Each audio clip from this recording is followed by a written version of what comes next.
los ciclos de actualización para periodistas CAP de Oxfam Centroamérica, de NDI, y de la Fundación Desk. Les damos la más cordial bienvenida a esta que es la quinta sesión de trabajo del CAP sobre democracia y elecciones. Hoy está con nosotros como facilitadora la licenciada Celia Luna, quien tendrá a su cargo la exposición del tema El Tribunal Supremo Electoral, una radiografía de la autoridad electoral. Celia es politóloga, es investigadora sociopolítica, catedrática y asesora, y se ha especializado en temas de reformas a la ley electoral y de partidos políticos, en participación electoral ciudadana y en participación política de las mujeres. También ha trabajado propuestas de reformas a la ley electoral que se centran en facilitar e incentivar la participación ciudadana y ha incorporado algunas herramientas como Design Thinking para la presentación de estudios sociales.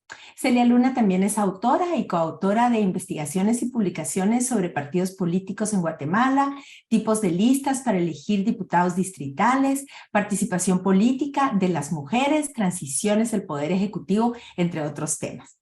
Como profesora universitaria, Celia ha impartido cursos de pensamiento político y enfoque de género, y su trabajo como asesora se ha centrado en la gestión de resultados para que las instituciones públicas cumplan con sus metas y se centren en la atención de la ciudadanía, y también para que faciliten y transparenten sus procesos. Así que le agradecemos muchísimo estar con nosotros en este espacio. Celia, muchas gracias por tu disponibilidad, por acompañarnos en Ciclos CAP, y te dejamos en la conducción de la sesión. Buenos días. Gracias, Marielos, y buenos días a quienes ya están conectados. Algunas caras conocidas, algunas caras nuevas, así que muchísimo gusto a todos y a todas, y vamos a empezar. Marielos me pidió que yo les compartiera sobre el Tribunal Supremo Electoral, básicamente, que hoy en la mañana, en estas 2 horas, nos dedicáramos a hacer una radiografía, básicamente, de qué es lo que se tiene en este momento en el Tribunal Supremo Electoral.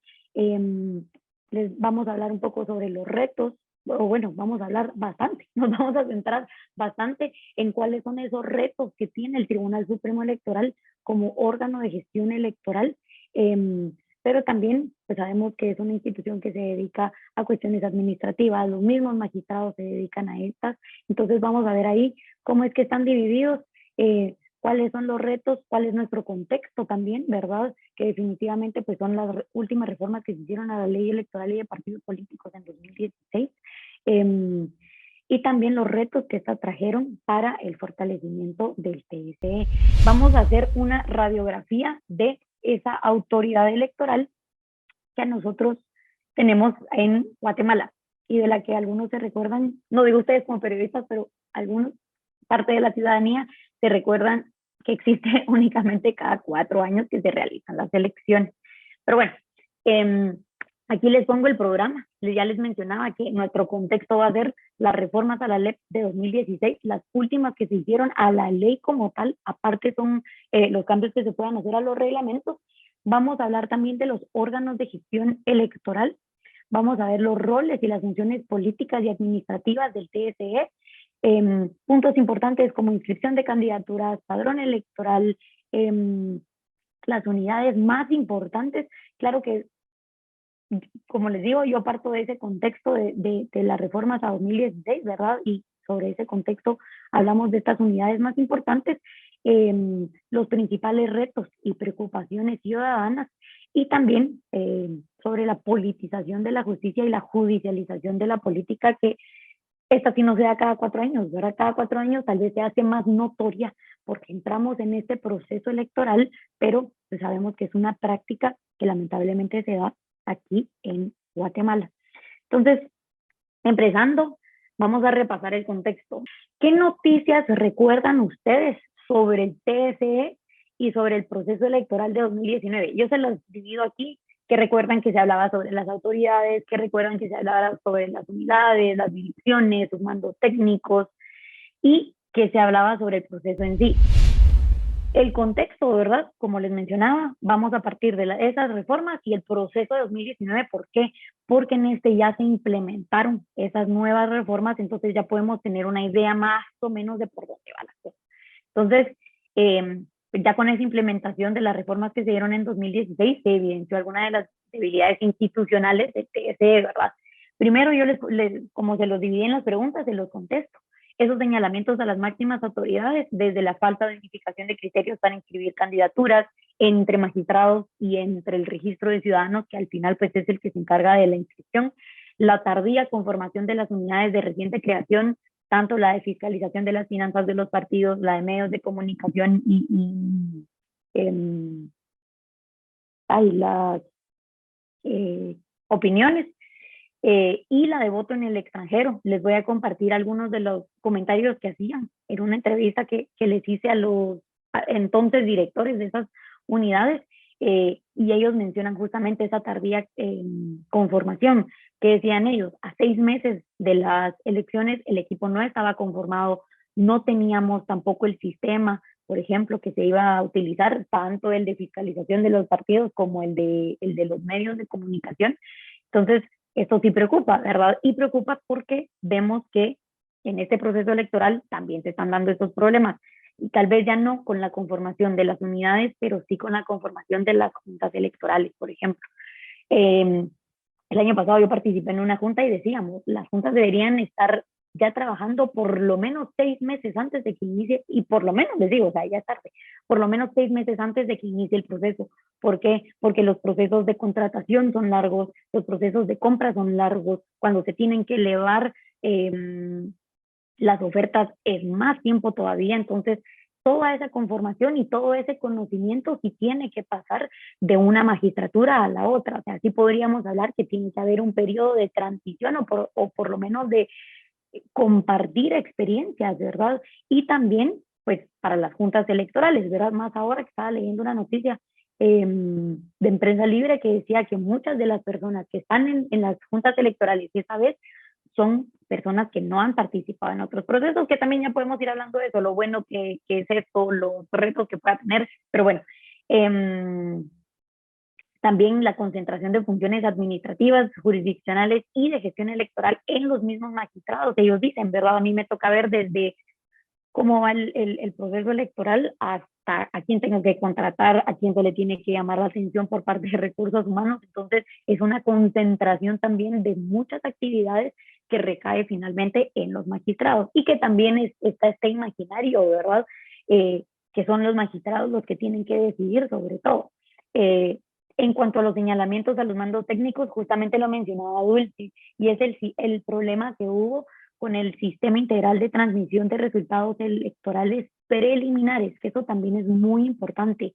En Guatemala estamos acostumbrados, o por lo menos deseamos ver resultados de las elecciones la misma noche que se realizaron las elecciones, y esto es virtualmente imposible. En cualquier democracia del mundo, no importan los recursos electrónicos, tecnológicos que se tengan, es imposible tener resultados finales la misma noche o al día siguiente que se dieron las elecciones. Y aquí muy importante es hacer ver también que los resultados que se presentan desde que se da el cierre de las juntas, de las urnas, siempre son preliminares. Y esto es algo muy importante que los medios de comunicación tienen que comunicar, ¿verdad?, la redundancia, a la ciudadanía. Siempre que nosotros vemos datos antes de que se oficialicen, y para que se oficialicen los datos pueden pasar meses, justamente porque se hace revisión de actas muchas veces, porque los fiscales de los partidos políticos que están dentro de las juntas receptoras de votos pueden impugnar algunas veces. Entonces sí es un proceso muchísimo más largo, pero como les digo, los guatemaltecos estamos acostumbrados a hablar de resultados y a decir, bueno, es que este ya quedó, estos ya son los dos partidos que pasan a la segunda vuelta después, unas horas después de que cerraron las urnas. Entonces hay que tener un poquito de cuidado ahí cuando hablamos del sistema de transmisión de datos preliminares. Hay que ser bien específicos. Y bueno, también por la falta de coordinación que se dio entre las unidades de reciente creación, ¿verdad?, con el resto de dependencias del TSE. Esto que es la Inspectoría General, todas esas dependencias que ya existían, digamos que hubo un traslate ahí de funciones, y después les voy a enseñar con un cuadro que hice para que veamos dónde específicamente es que está ese traslado. Vamos a hablar entonces ahora de justamente cuáles fueron esos objetivos de las reformas de 2016. Estas se centraron sobre todo, hubo más cambios, pero sobre todo se centraron en el fortalecimiento de los controles del régimen financiero de las organizaciones políticas. Por eso vemos también que se creó la unidad de fiscalización de las finanzas de los partidos políticos. Ampliaron también el concepto de ciudadanía, y esto que logró que se permitiera por primera vez el voto en el extranjero. Empezó en Estados Unidos, pero pues la idea es gradualmente ir ampliando esos lugares en donde pueden votar los guatemaltecos y las guatemaltecas. Y también crearon un nuevo régimen de medios de comunicación que es responsabilidad en un 100% del Tribunal Supremo Electoral. ¿Esto para qué? Para facilitar la fiscalización de la pauta electoral de los partidos en los medios de comunicación, incluyendo vallas publicitarias. Aquí también importante, ustedes recordarán la cantidad de infomerciales que se veía antes en la televisión, antes de las reformas me refiero, antes de estas últimas reformas de 2016, Mirador Electoral, específicamente, si no estoy mal, es 12, quienes realizan este monitoreo de medios. Sí hubo una baja considerable de 2015 a 2019 en el número de infomerciales que ellos revisaron, que se daban durante los monitoreos que hacen en los medios nacionales. Entonces, digamos que estos principales objetivos que tuvieron, o estos principales cambios tal vez que sufrió la ley electoral, sí fueron bastante importantes en esa materia, porque sí crearon un mecanismo por medio del cual pues el TSE pudiera hacer esta fiscalización de la pauta electoral, y también frenar el hecho de que los partidos políticos más grandes, ahí sí que el caballo ganador, fueran los que recibieran apoyo también de los canales nacionales. Claro que el apoyo se iba a convertir en pues alguna acción que se pudiera dar desde el Congreso, desde el Ejecutivo, a favor de quienes daban esos espacios en los medios, ¿verdad? Entonces aquí la idea básicamente era crear un piso más equitativo, o en este caso más igualitario, mejor dicho, crear un piso más igualitario para que partidos grandes y partidos pequeños o partidos medianos pudieran salir de una misma plataforma, ¿verdad? A dar a conocerse ante la ciudadanía. Esa era la idea, como les digo, ya podemos ver o ya vamos a ir viendo cómo fue que se dio en realidad esta implementación.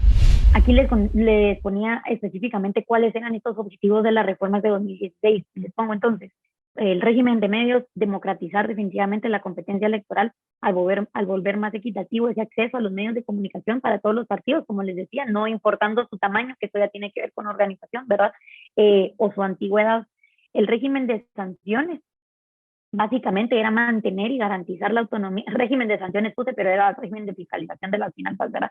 Mantener y garantizar lo más posible, porque pues también no todo está en manos del TSE, pero sí garantizar esa autonomía y esa independencia de las organizaciones políticas con respecto a su financista o a sus financistas, ya sean que estos fueran internos o externos a la organización.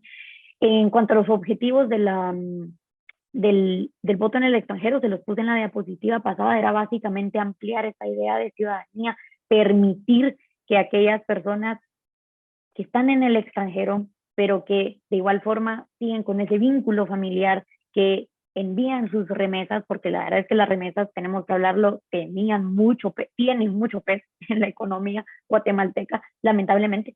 Pues era darles esa voz a quienes básicamente están sosteniendo a sus familias desde el extranjero, ¿verdad?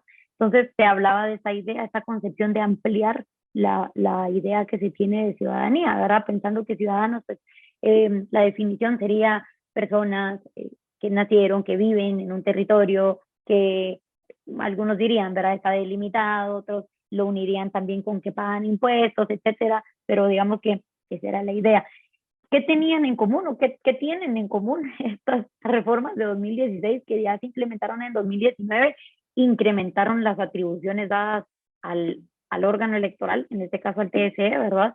Y de ahí también podemos ir viendo cómo fue que surgieron esos retos por haber dado estas nuevas atribuciones al TSE, atribuciones que no tenían antes o atribuciones que únicamente se pensaba antes, el TSE debería hacer esto, pero no se le habían dado las herramientas ni presupuestarias, ni tecnológicas, ni en cuanto a talento humano. Entonces, sí tenemos que ver eso también, ¿verdad? Le dimos más responsabilidades al TSE, vamos a ver entonces cómo pudo responder ante esas nuevas atribuciones.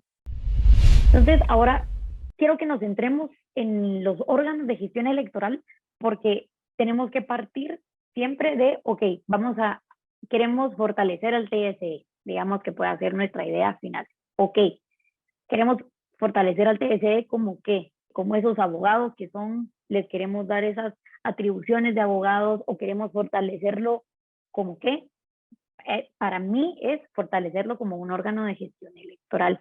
Entonces, ¿por qué es un órgano de gestión electoral el TSE? Pues porque realiza las tareas cruciales que estos realizan a lo largo de los ciclos electorales. Y recuérdense también que el ciclo electoral conlleva pre, durante las elecciones y post elecciones.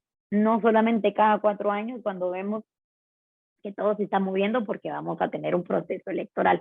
Entonces, desde delimitar circunscripciones electorales, que aquí pues tiene que haber una reforma también a la ley electoral para que se pueda dar esa delimitación de las circunscripciones. Ahorita ya está establecido.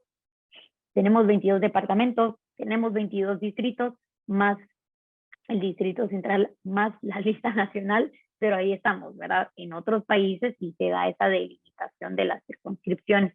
Determinan también quién es elegible para votar, se encargan de ver todo el padrón electoral, reciben y validan nominaciones de los participantes electorales, tanto los partidos políticos como los candidatos, ¿verdad?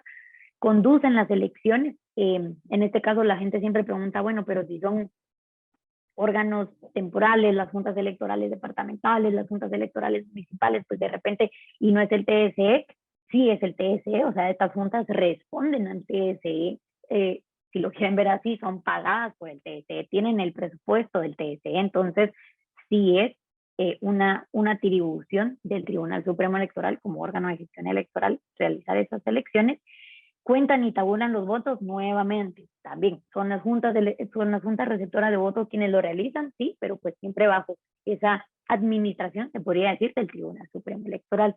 Y también, estas son algunas, ¿verdad? Estas no son todas, pero son algunas, solo para que nos demos una idea, que sí es definitivamente el Tribunal Supremo Electoral nuestro órgano de gestión electoral.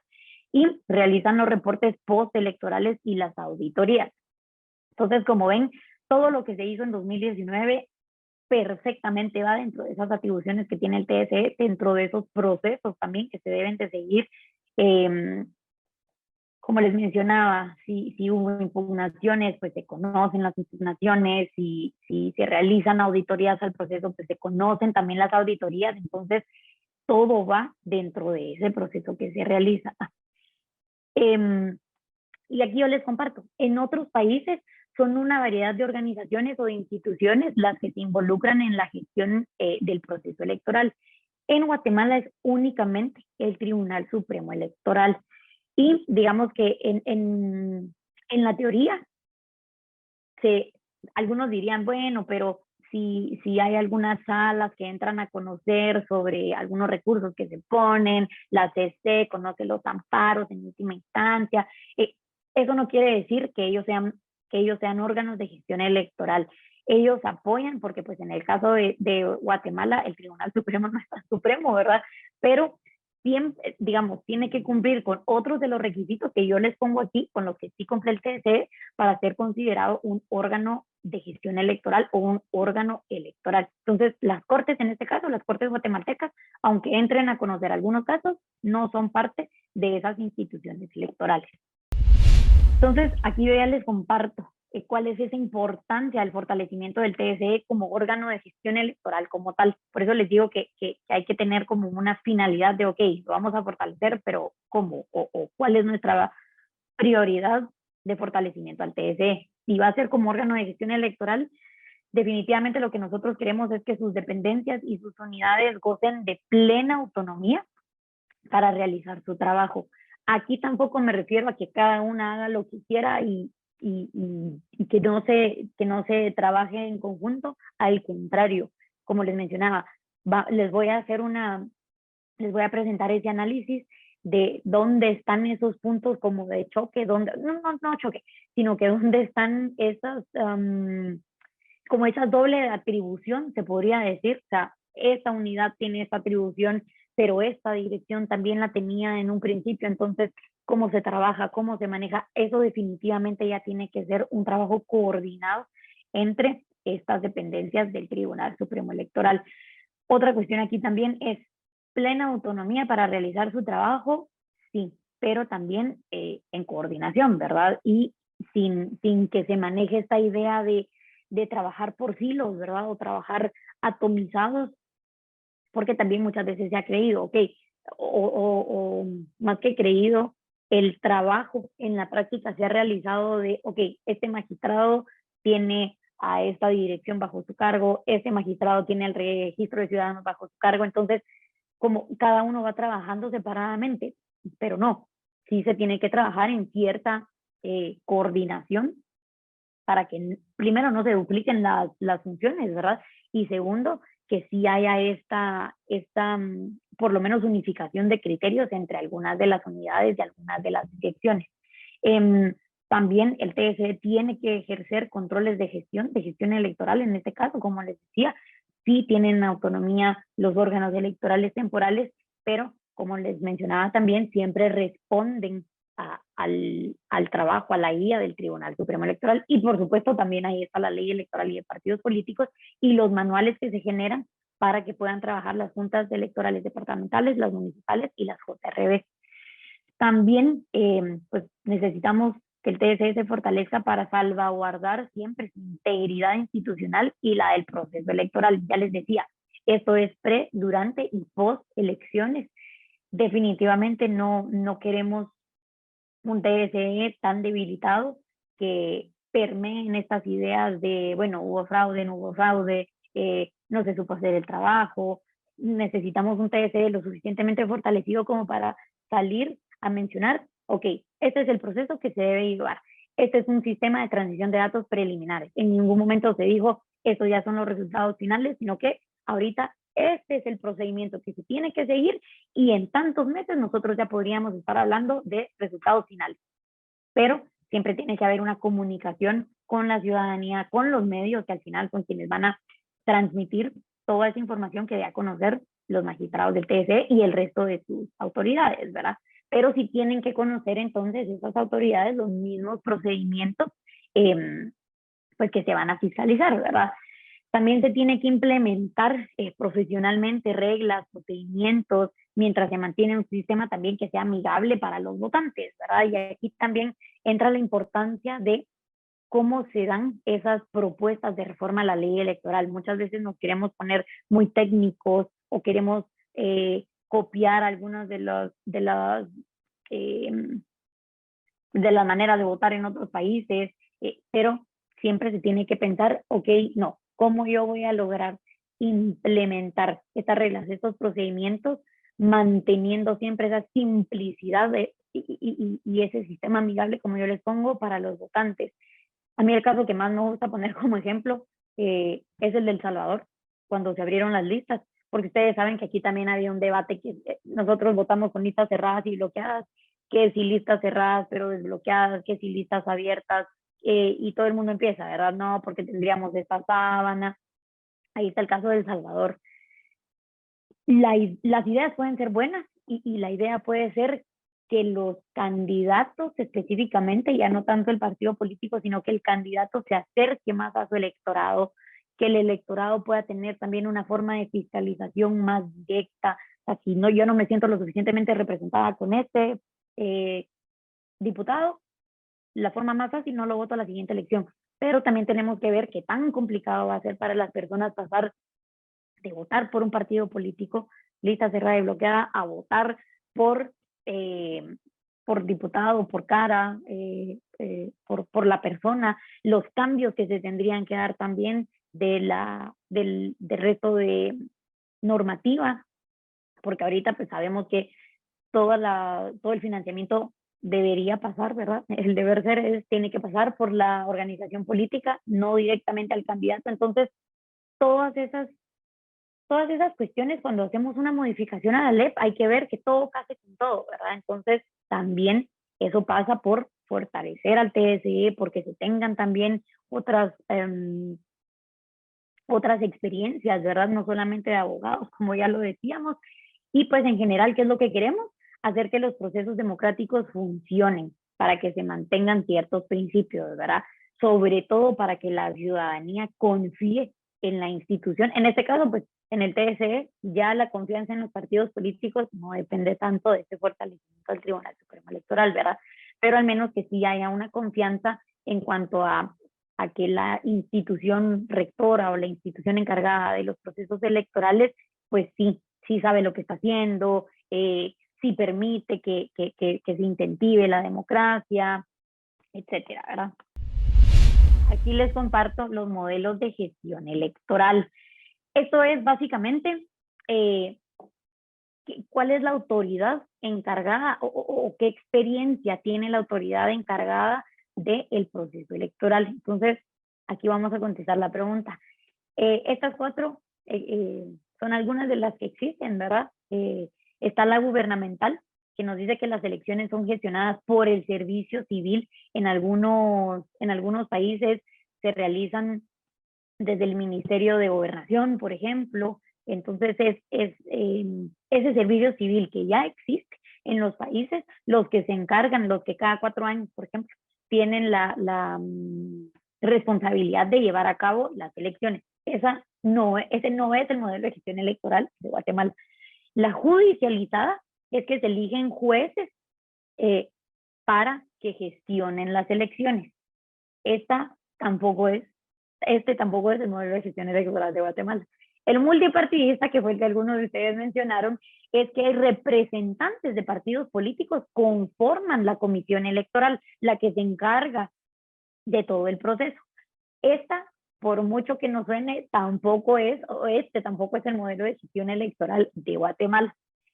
Y la última, la de expertos, entre comillas, los partidos políticos son los que designan por consenso una comisión de experimentadas y renombradas personalidades para que sean ellos quienes puedan gestionar todo lo electoral. Entonces, la teoría también habla que a veces hay mixes de esto, ¿sí?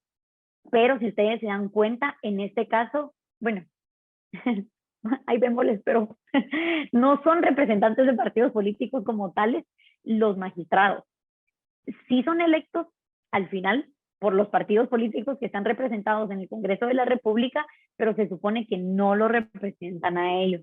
Por eso les digo, se supone, y esto es en teoría, y también les menciono, puede ser un mix de estos 4, o de repente un mix de algún quinto o un sexto que no tengamos aquí.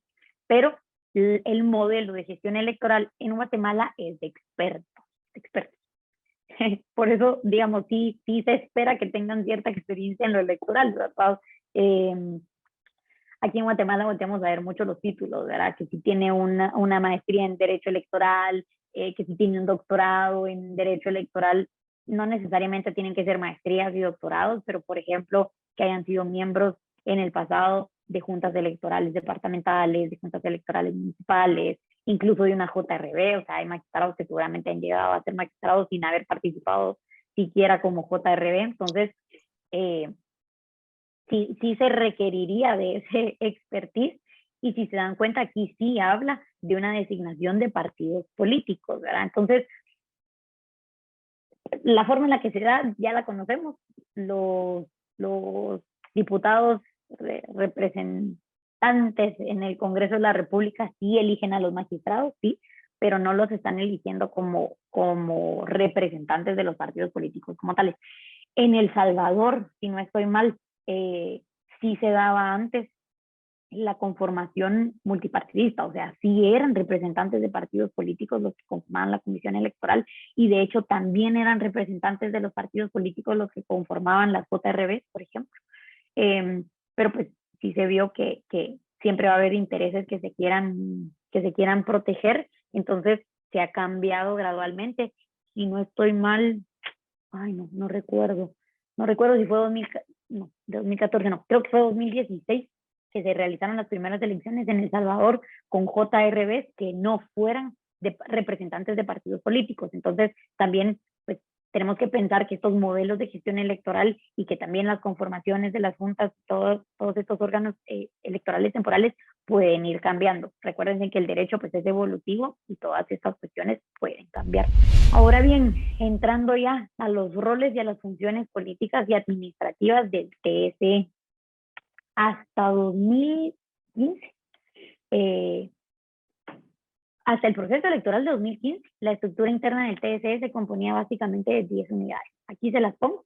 La auditoría electoral, el departamento administrativo, la dirección de comunicación. Estas 10 básicamente eran las que conformaban esa estructura interna del TSE. Entonces, el funcionamiento hasta 2015, previo a que se implementaran las últimas reformas a la LEP y que se adhirieran estas nuevas unidades. En ese año, y esto es según opinión de expertos, fue notoria esa separación entre las funciones administrativas y las funciones jurisdiccionales, que las jurisdiccionales, como les mencionaba, sí necesitan de un perfil de abogado como tal, las administrativas no, por eso es que sí hay chance, digamos, de que haya otro tipo de profesionales dentro del TSE, pero bueno, en este caso, las direcciones y las unidades se encargaron de administrar las fases del proceso electoral como tal, y el Pleno de Magistrados fue el responsable de las decisiones de materia de justicia electoral. Yo les pongo, siempre recordemos que las decisiones del TSE están sujetas a amparo y a otros recursos también, no solamente amparo, digamos que amparo es ya ante la Corte de Constitucionalidad, pero hay otros recursos también que se pueden plantear, algunos de estos los conocen los magistrados del TSE, por eso se requiere que sean abogados, otros de estos recursos pues ya los conocen otras salas dentro del organismo judicial. Ese mismo año, el registro de ciudadanos y en menor medida la auditoría electoral fueron las que se encargaron de implementar las resoluciones y los acuerdos que emitía el Pleno de Magistrados. El registro de ciudadanos, pues sabemos que va a ser en cuanto a padrón electoral, en cuanto a las inscripciones, pero si se dan cuenta, en ese año sí, ok, resolución que sacaba el TSE, ¿qué quiere decir esto? Había unificación de criterios, la implementaba el registro de ciudadanos.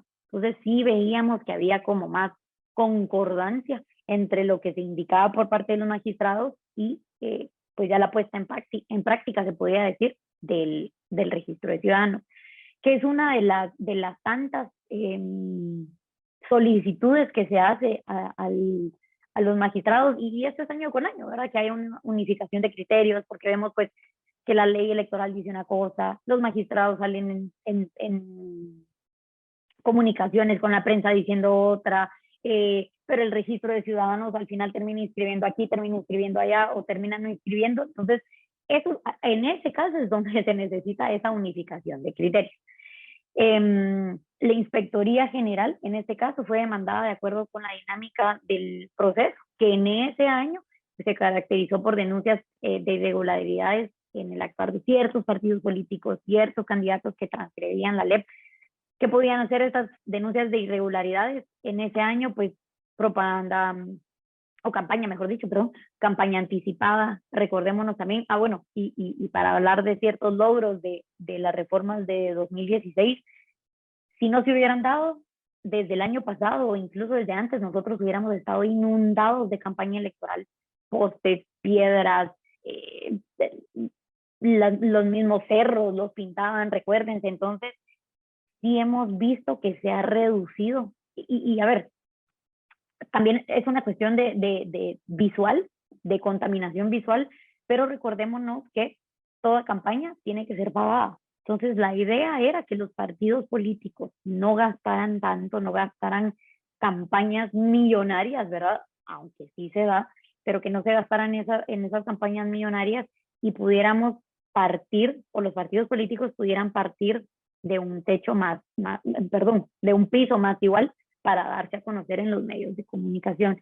Bueno, y el Instituto de Formación Político-Electoral se limitó a capacitar a los órganos electorales temporales, que aquí es importante el instituto en el sentido que este debería de capacitar también a la ciudadanía. Digamos, el TSE pues tiene una dirección de comunicación, pero que también debería de trabajar junto con el Instituto de Formación, porque se debe dar a conocer esa información a la ciudadanía, están en su derecho, el TSE está en la obligación de compartir ese tipo de información, no solamente formar a los órganos temporales, ¿verdad? A las JRBs, a las juntas electorales departamentales y a las municipales. Y entonces, bueno, aquí ya entramos a lo sustantivo, lo administrativo y lo electoral. Esto, según el estudio que hizo CICIG en su momento, en el que identificaba 3 tipos de unidades administrativas dentro de la estructura del TSE.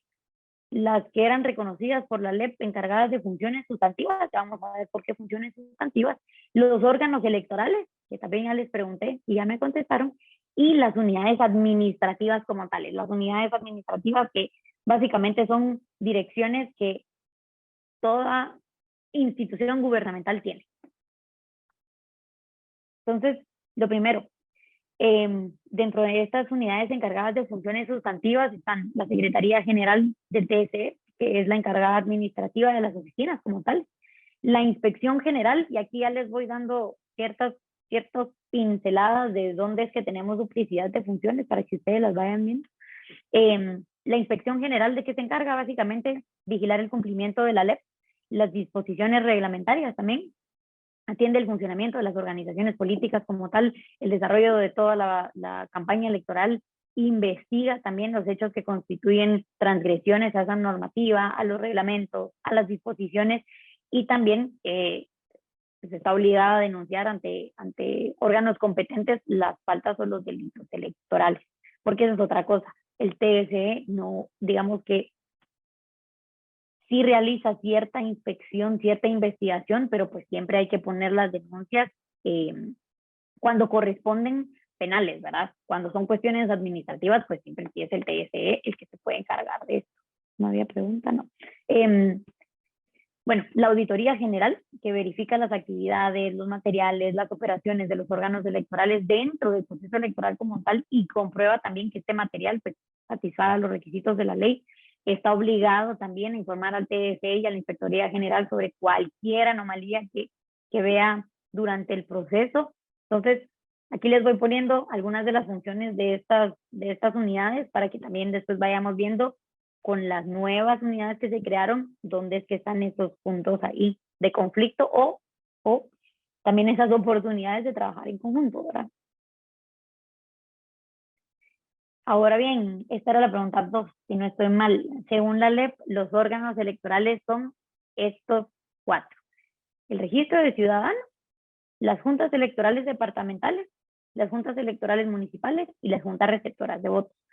El registro de ciudadanos es el único de estos 4 que es un órgano y que forma parte de la estructura permanente del TSE. Si ustedes ven, los restantes 3 son órganos temporales. Aunque sean temporales, como les mencionaba, están siempre bajo la responsabilidad del Tribunal Supremo Electoral. Gozan de cierta autonomía, sí, y tienen presupuesto también, pero pues siempre sale del presupuesto del Tribunal Supremo Electoral.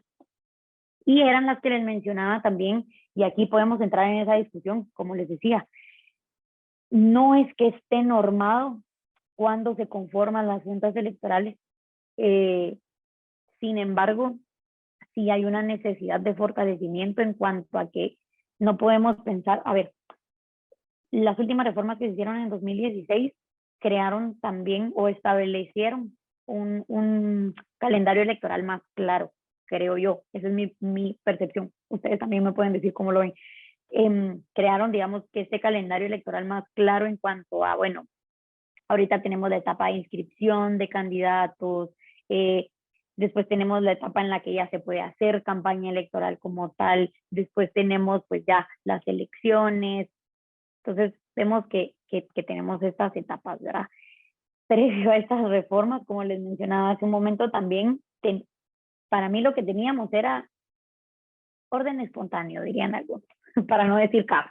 Orden espontáneo en el que un año antes yo ya podía tener mi campaña, un año antes yo ya podía salir en medios hablando, que tal vez no hablando de mi candidatura como tal, pero con los dichosos infomerciales. Entonces, sí vemos que ahora hay cierto orden. Sin embargo, ese orden no fue tan bien con la necesidad, como les mencionaba, de plantear, ok, que las juntas electorales puedan estar conformadas por lo menos 8 meses antes de las elecciones, 6 meses antes, 4 meses antes, porque como les digo, hay que hacer compras, hay que hacer pagos, hay que elevar eventos de cotización. Entonces, a pesar de que estos órganos son temporales, yo sí creo, sería bueno determinar, ok, cuándo van a empezar a conformarse estos órganos de cara ya a un proceso electoral. Algunos podrían pensar, bueno, muy rígido, ya sería una rigidez jurídica dejarlo establecido en una norma, en algún reglamento, pero ahí sí que en Guatemala necesitamos que las cosas estén escritas para que se realicen, y muchas veces ni siquiera escritas se realizan. Entonces, es otra cuestión que también habría que ponerle ojo, si pues podría quedar de alguna manera reglamentado cuando se empiezan a hacer esas conformaciones. Ahora bien, dentro del programa habíamos mencionado que íbamos a hablar de lo relacionado con el padrón electoral. Y esto tiene que ver entonces con esas funciones que tiene el registro de ciudadanos como tal. Estas son algunas de las funciones, no son todas.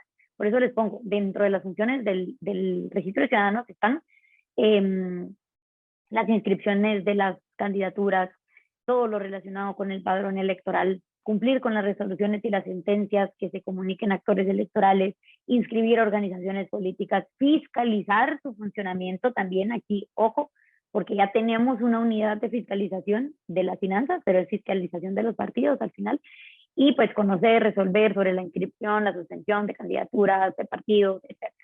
En cuanto al padrón electoral, si no estoy mal, fue con Quique, la vez pasada con Ojo con mi pisto, hablábamos sobre esa meta que se tiene en cuanto al padrón electoral, si es malo que el TSE no llegue a la meta, si es bueno que se establezca una meta, lo podemos poner en consideración si ustedes quieren, pero a mí lo que me gusta llamar la atención aquí es, más allá de la meta como un número como tal, lo que tenemos que pensar es, ¿por qué no estamos llegando a esa meta? ¿Por qué no se está empadronando la gente? Y aquí definitivamente tiene que ver con esa desafección política que hay, con esa falta de representación que ve la ciudadanía en los partidos políticos. Muchas personas, no sé cuántos de ustedes conocen el Latinobarómetro, pero cuando se le consulta a la población, sobre todo en Guatemala, la mayoría no confía en los partidos políticos, no confía en el resto de instituciones. O sea, antes el Tribunal Supremo Electoral, antes de 2019, me atrevo a decir, el Tribunal Supremo Electoral era una de las instituciones que salía favorecida cuando se hablaba de confianza institucional. Ahora ni el TSE, y tampoco les digo que por lo mismo vamos a salir a hacer notas solo positivas del TSE y solo vamos a hablar de lo bueno que hacen, no, pero también por lo mismo hay que tener cuidado con esa narrativa de cómo se están haciendo las cosas, cómo, eh, cómo se dan los procesos, etcétera. Pero definitivamente cuando hablamos de padrón electoral, estamos hablando de ese reflejo de la desafección que hay por parte de la ciudadanía, ¿verdad? Entonces, yo le mencionaba, hablábamos con Quique, al final, pues un número es un número, o sea, números más, números menos, que tengamos empadronados, pero lo que nos debería de preocupar como ciudadanía es ese desinterés que hay en cuanto a participación, no digamos participación política como tal, como candidato, sino también esa participación de ¿para qué me voy a ir a empadronar? Sobre todo de los jóvenes, porque es el grueso del porcentaje de jóvenes el que no se está empadronando, el que tampoco está saliendo a votar. Entonces, sí tenemos que ver cómo reconstruimos esa confianza en los partidos políticos. Definitivamente es sentirnos representados por ellos, ¿verdad?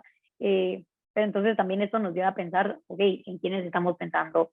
Hay una cultura democrática, porque la gente siempre dice, no, es que no tenemos cultura política, no tenemos cultura democrática. Hay una cultura democrática en Guatemala, y esa cultura democrática es votar año con año por el que sigue, por el que le toca. Entonces, ese tipo de cuestiones son las que tenemos que analizar también, junto en este caso con el padrón electoral, ¿verdad? Como les digo, no verlo solo como un número, como una meta, como muchos dicen, sino, ok, ¿por qué nos está empadronando la gente? También hacer relación en cuanto a cuál es esa población o ese grueso de la población que está emigrando, porque si son los jóvenes que se están dejando de empadronar, pues definitivamente no se están empadronando porque ni siquiera están en Guatemala, ¿verdad? La mayoría está saliendo del país. Por eso también la importancia del voto en el extranjero. Pero pues también vamos a hablar ahí también de los retos que se tienen por parte del TSE, porque no se está llegando a las personas que se quisiera llegar en el extranjero, ¿verdad? Ahora bien, les pongo aquí, bueno, esta tendría que haber sido la diapositiva que tenía ahorita que les estaba hablando, para que analicemos más a profundidad, como les decía, todo lo relacionado con la inscripción de candidaturas, todo lo relacionado al padrón electoral. La inscripción de candidaturas también les mencionaba que es necesario que haya esa unificación de criterios y los magistrados de esta administración han sido muy enfáticos en que sí tienen un interés porque exista esa unificación. Ellos han mencionado en conferencias de prensa, en algunas presentaciones que han tenido. La vez pasada estaba viendo una que tuvo el magistrado Aguilera con representantes de la San Carlos en Zacapa. Son muy enfáticos en que sí quieren hacer esa unificación de criterios. Entonces, ahora que estamos viendo justamente la inscripción de candidatos, es el momento en el que podemos fiscalizar si efectivamente sí se dio la unificación, en qué se dio también, cuáles fueron esos criterios que se unificaron, ¿verdad? Si va a ser en que el 113 constitucional lo vamos a tomar como es de esta manera, una persona puede no sé, respaldar su honorabilidad, su honradez de esta manera, si es que no vamos a aceptar candidaturas de personas condenadas, si es que no vamos a aceptar candidaturas de personas con señalamientos. Digamos que esos son el tipo de cuestionamientos que hay que hacer cuando ellos nos hablan también de sí, nos interesa unificar criterios, ¿verdad? ¿Cuál va a ser esa unificación de criterios? Y pues lo relacionado con el padrón electoral, lo que ya les mencionaba, ¿verdad? Más allá de verlo únicamente como un número, como una meta, que ahí también podemos hablar qué tan bueno es tener esa meta o si no importa tener esa meta, pero ya verlo más allá a los ojos de esa desafección política que ya les mencionaba, ¿verdad? Aquí les ponía, ¿verdad? Ese paréntesis que los magistrados han indicado en varias ocasiones que es de su interés establecer esos criterios unificados con el registro de ciudadanos, precisamente para la inscripción de candidaturas. Ahora que ustedes están haciendo sus notas, vean en dónde está esa unificación de criterios o hagan estos cuestionamientos, ¿verdad? Si el criterio fue vamos a dejar que todos se inscriban, pues que todos se inscriban. Si el criterio es vamos a dejar que se inscriban y solo tienen que cumplir, bueno, solo va, y tienen que cumplir con los requisitos de la ley, pues ese va a ser el criterio, pero ahí sí que hay que ver también para dónde se está moviendo ese péndulo de estas son las candidaturas que vamos a permitir en este año, este otro año vamos a permitir estas, si existe un péndulo realmente, ¿verdad? Porque también va a ser eso es otra cosa que tenemos que pensar, ¿verdad? Es el primer proceso electoral que va a tener esta nueva magistratura. La pasada tuvo dos, esta si no estoy mal también va a tener dos procesos electorales, entonces eso también es importante. Si hay también algún cambio de criterios de este proceso electoral al próximo, es importante también que lo veamos, ¿verdad? Que se revise. Entonces, en cuanto a unificación de criterios es eso, ¿verdad? Ver cuáles son, cómo se están unificando, entre quiénes también, en este caso, pues, es magistrados y registro de ciudadanos, ¿verdad? Pero pues también hay otras unidades, hay otras direcciones dentro del Tribunal Supremo Electoral que también es necesario que trabajen bajo esta unificación de criterios. Y bueno, siempre siguiendo con el registro de ciudadanos, dentro del mismo registro hay una dirección general cuyas funciones son fiscalizar, supervisar la inscripción de ciudadanos, elaborar estadísticas electorales, que esto también es muy importante cuando se quiere hacer contrastes de quiénes están votando, quiénes no están votando. Por ejemplo, números sobre desde las elecciones de 2011, son más mujeres quienes están empadronadas, son más mujeres quienes salen a votar. Ese tipo de estadísticas también es importante que el registro de ciudadanos las cree, las comparta, sobre todo para ustedes, periodistas, para algunos que hacen periodismo de investigación, también tienen que estar, pues tienen que ser públicas, ¿verdad? Para la ciudadanía, para quienes realizamos investigación, es importante hacer estas comparaciones, ¿verdad? Este tipo de comparaciones en cuanto a, bueno, en estos departamentos están votando más los hombres, en estos departamentos están votando más las mujeres, ¿cuáles son las razones para que salgan a votar más hombres, más mujeres, más allá de que pues, en algún departamento sí son mayoría de mujeres o en algún departamento son mayoría de hombres, ¿verdad? Esta dirección general la integra el Departamento de Inscripción de Ciudadanos y Elaboración de Padrones, el Departamento de Organizaciones Políticas. Básicamente, entonces, vemos el peso que tiene el registro de ciudadanos, que también creo yo, bueno, algunos medios sí lo han cubierto, pero sí es bastante importante, si ustedes ven, es la inscripción de ciudadanos, es hacer el padrón electoral, es hacer ver también los datos que queremos ver por medio de este padrón. Es el encargado también de las organizaciones políticas, entonces sí tiene bastante peso, sobre todo en cuanto a lo político, el registro de ciudadanos. Ustedes se dan cuenta, ¿verdad? Es como ese primer acercamiento o el acercamiento más directo que tiene o que debería de tener el Tribunal Supremo Electoral con las organizaciones políticas como tal. Entonces, también tiene que haber una fiscalización bastante fuerte en el registro de ciudadanos, quiénes son sus autoridades, cuáles son los criterios que ha establecido. Es importante también, aquí en Guatemala, pues el TSE no lo realiza, pero por ejemplo, el Tribunal de Costa Rica, el Tribunal Electoral de Costa Rica, tiene como su propia jurisprudencia en cuanto al electoral, tiene su propia investigación en cuanto al electoral, y también aquí en Guatemala, pues parte de ese fortalecimiento del Tribunal Supremo Electoral pasa por no solamente darle nuevas atribuciones, sino que responsabilizarlo de cuestiones como estas, ¿verdad? Que se haga cierto tipo de investigación electoral, que se presente cierto tipo de información electoral en ciertos formatos, ¿verdad? Para que puedan ser públicos. Eso también es muy importante, y pues ustedes ven la cantidad de información que se maneja dentro del registro de ciudadanos, también es importante pues que se pueda de cierta manera compartir de una forma más digerida, ¿verdad? O de una forma que se estén presentando datos para que se puedan tomar mejores decisiones también, ¿verdad? Y a ustedes como periodistas pues también para presentar en ciertas notas, etc. Ahora bien, ¿se recuerdan de esta estructura que teníamos, este último punto, las unidades encargadas de la gestión y de la operación dentro del TSE? Esto ya más en cuestiones administrativas, estas eran las que les mencionaba, básicamente son las direcciones, algunas de ellas que son de cajón para cualquier institución pública, ¿verdad? Aparte de la dirección electoral, que está aquí, es la encargada de planificar, de organizar, coordinar, ejecutar todo lo referente a los procesos electorales, no solo procesos electorales, ¿verdad? También de consulta popular, formula estrategias para asegurar la participación ciudadana, que eso también tiene que ir de la mano con esa meta que se tiene dentro del padrón electoral, ¿verdad? La dirección de informática, que fue tan importante en 2019, ¿verdad? También, y aquí les pongo una de las atribuciones que tiene para que también entremos como en conversación de qué tendría que hacer el TSE, que si puede salir como a contratar por fuera, pero esto lo saqué de la LEP.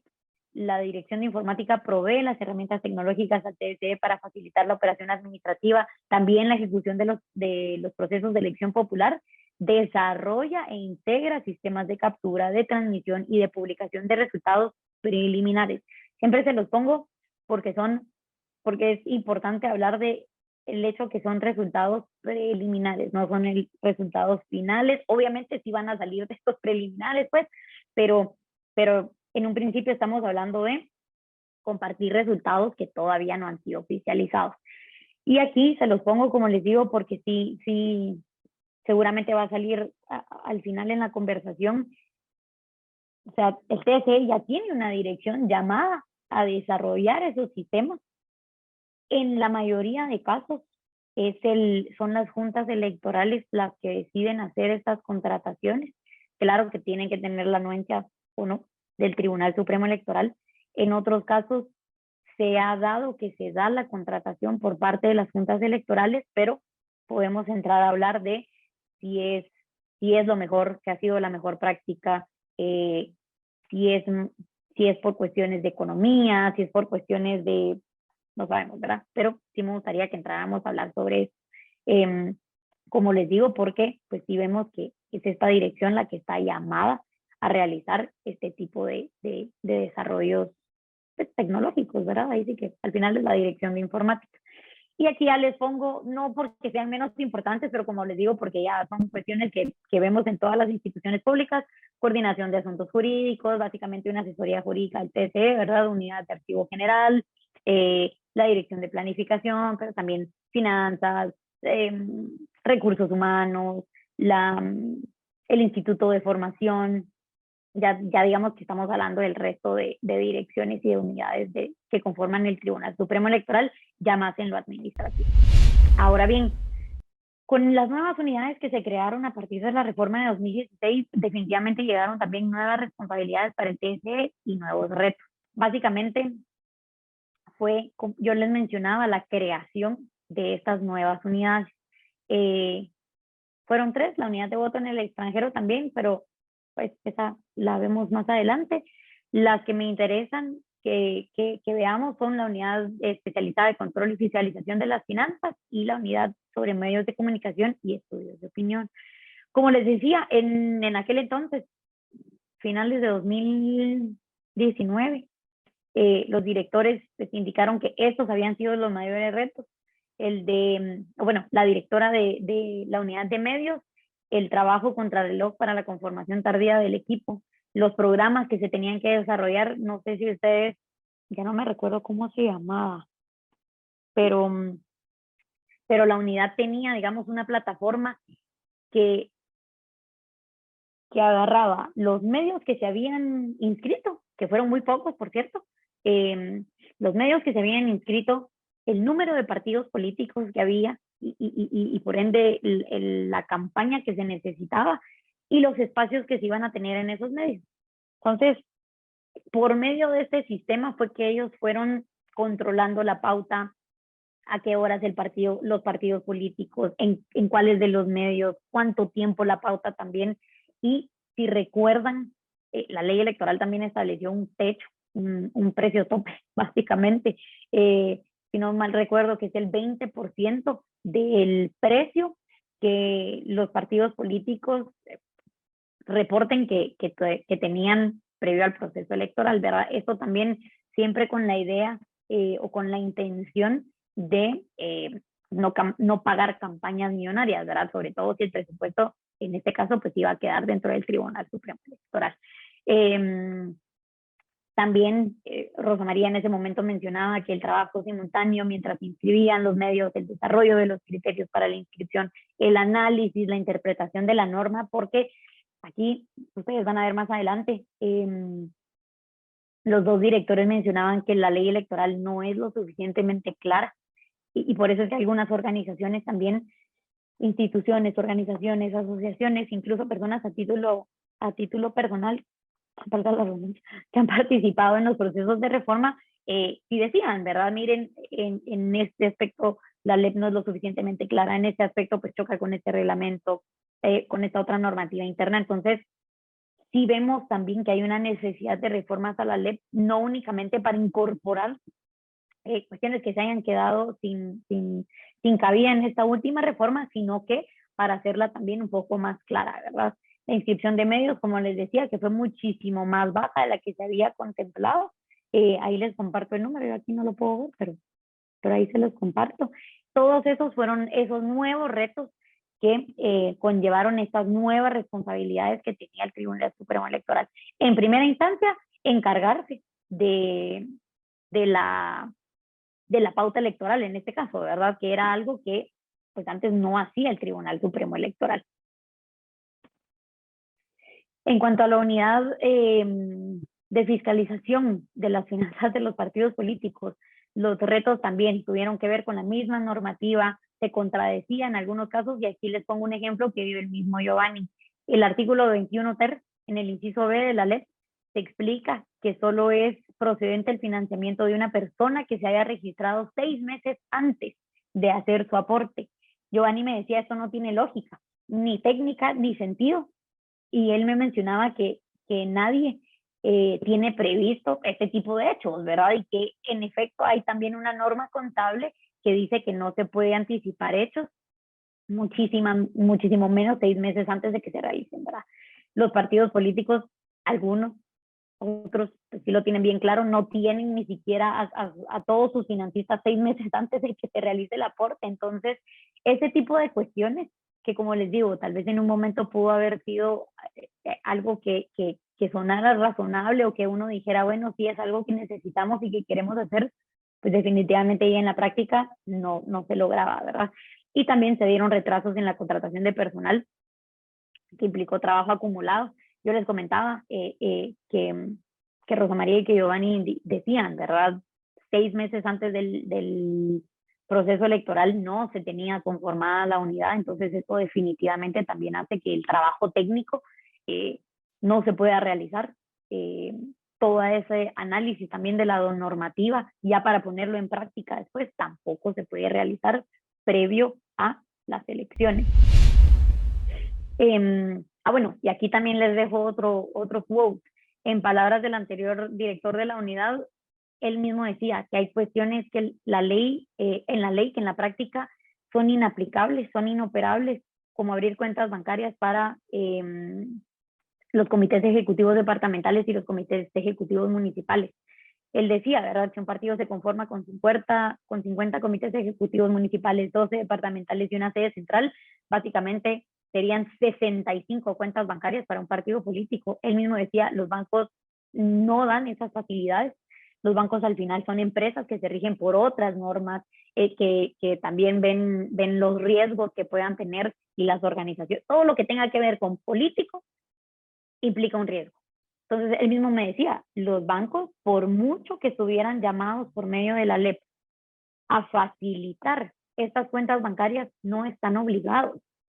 Y lo dice la normativa, facilitar. Entonces, es muy complicado al final todo lo que pueda parecer que necesitamos en la normativa, ya implementarlo en la práctica. Y estas cuestiones de las cuentas bancarias es una de ellas, por eso se las quise compartir, porque también muchas veces como ciudadanía esperamos algo, como medios de comunicación queremos ver algo, queremos que nos demuestren en dónde están esas cuentas bancarias, que aquí lo dice la ley, por qué no se está haciendo, pero muchas veces nos tenemos que ir también al trasfondo, ¿verdad? Bueno, ¿qué tan fácil es?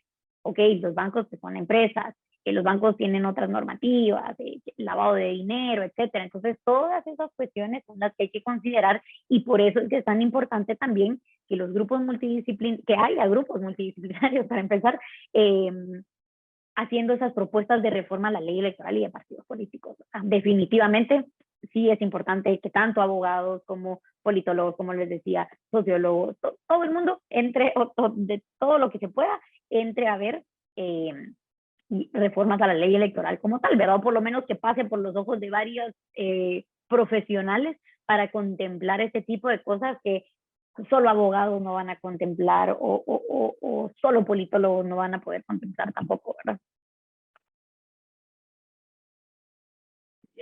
Ahora, les hablaba de la duplicidad de las funciones.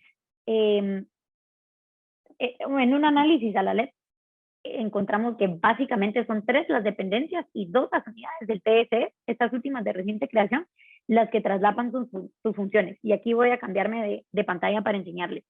La Inspección General, la Auditoría Electoral, la Dirección del Registro de Ciudadanos y las unidades especializadas de control y fiscalización de las finanzas, y la especializada sobre medios de comunicación y estudios de opinión. Y aquí ustedes pueden ver la responsabilidad que está normada, la unidad encargada, las unidades con las que se traslapan y los artículos en la ley que otorgan ese respaldo. Entonces, vigilar el funcionamiento de las organizaciones políticas y el desarrollo de la propaganda electoral lo tiene la Inspección General, como se los había mostrado, pero también quedó en la unidad especializada de medios de comunicación y de estudios de opinión. Entonces, los artículos, pues no se los voy a leer, pero ahí se los voy a pasar. Otra de las responsabilidades es las auditorías ordinarias y extraordinarias al financiamiento de las organizaciones políticas. Esta en un principio la tenía la Auditoría General y ahora que se creó la Unidad Especializada de Control de las Finanzas, pues también se traslapa con eso. Fiscalizar el funcionamiento de las organizaciones políticas, se los había leído, estaba dentro de las atribuciones del Registro de Ciudadanos, pero también está en la Inspección General. Y esto, si se dan cuenta, o sea, ya eran direcciones que existían previo a las reformas a la ley electoral, ¿verdad? Entonces, no es que ese traslape de funciones haya venido únicamente por las reformas de 2016, sino que ya existían y solo nunca se ha dado como esa, no sé, como esa pulida de la ley electoral, ¿verdad? Velar por la exactitud y la elaboración de los documentos relacionados con las elecciones está dentro del Departamento de Inscripción de Ciudadanos y elaboración de padrones, que está en el Registro de Ciudadanos, y también dentro de la Auditoría General. Entonces, como les digo, podemos ver que sí hay este traslape de funciones. Como les mencionaba también, a mí me preocupa, al parecer en esta administración ya no sea así, pero preocupaba antes al menos el hecho de que ciertas direcciones pues respondieran únicamente a cierto magistrado, otras direcciones a este otro, como que se lo repartían. La práctica común era, nos vamos a repartir las direcciones, las unidades, ahí sí que las dependencias de TSE que existían y cada quien iba trabajando por su lado. Entonces, sí se debe de fiscalizar también ese trabajo de coordinación que tiene que haber entre las unidades, las direcciones del Tribunal Supremo Electoral, para que no haya esa duplicidad, ¿verdad? Y al final también de ahí es de donde viene esa discrepancia en los criterios, ¿verdad? Porque unos dicen, no, yo me voy a quedar con este criterio, y los otros dicen, no, pero es que nosotros nos estamos moviendo hacia esto, y ahí es en donde se ve que el TSE pues definitivamente no coordina, ¿verdad? Y aquí yo ya les hago, a ver, según señalaron varias de las misiones de observación electoral en sus informes de proceso electoral 2019, yo hice esta como clasificación de los principales desafíos y retos del TSE. En cuanto a organización o administración electoral, y aquí venía una lista de desafíos, ¿verdad? En cuanto al sistema de justicia electoral, y por eso les mencionaba que es importante cuando hablamos de justicia electoral, sí tener especialistas, ¿verdad? Pues en este caso abogados. El problema principal que tiene el TSE es que no es completamente supremo, ¿verdad? Por esta norma que hay en Guatemala, o este principio que todo es susceptible de amparo, y pues al final el amparo lo conoce la Corte de Constitucionalidad. Otro de los principales desafíos es en cuanto a organización interna del TSE. Ya vimos este merequetengue que tienen ahí, ¿verdad? En cuanto a que hay duplicidad de funciones, en cuanto a que se manejan por kilos, etcétera. Eso también es preocupante. El registro de ciudadanos es otro, ¿verdad? El hecho de que no pueda haber criterios unificados junto con los de los magistrados. Y en cuanto a las impugnaciones electorales. Como les digo, estos son como los subtítulos, digamos, de esos señalamientos que hicieron las misiones de observación. Yo básicamente dije, bueno, esto se refiere a una organización o administración electoral, esto se refiere a justicia electoral, pero si ustedes quisieran ya ponerle más ojo específico a qué era lo que señalaban cada uno, yo lo tomé en ese momento todavía existía la página de la Comisión de Actualización y Modernización Electoral, creo que en este momento ya no está activa, pero básicamente pues son los informes de las misiones de observación electoral. Pues miren, la idea final con la que quería cerrar es, definitivamente hace falta mucho trabajo para fortalecimiento del Tribunal Supremo Electoral. El modelo de gestión precisamente yo se los presentaba para ver también qué otros modelos hay, qué se puede proponer para una reforma en este sentido aquí en Guatemala, considerando pues que en los otros modelos, ¿verdad? ¿Qué es preferible? Si lo que tenemos ahora, si de repente alguna modificación en cuanto al modelo de gestión electoral como tal, pues ya es algo que se debe de plantear, ¿verdad? Que nos debemos plantear también como parte de esta reingeniería institucional, que me gustó mucho que usaran esa palabra, porque definitivamente es lo que se necesita desde TSE, ¿verdad? Tenemos una institución pues que viene básicamente creada o pensada al menos desde el 85, cuánto hemos crecido como democracia, cuáles son los pasos que se han dado también a nivel regional, mundial, pero sobre todo la importancia que tenemos que tienen ustedes, mejor dicho, como comunicadores, de conocer, de adentrarse en esta institución electoral que nosotros tenemos en Guatemala, la normativa también, lo importante que es que ustedes la conozcan, que es también conocer cuáles eran esos retos que se querían superar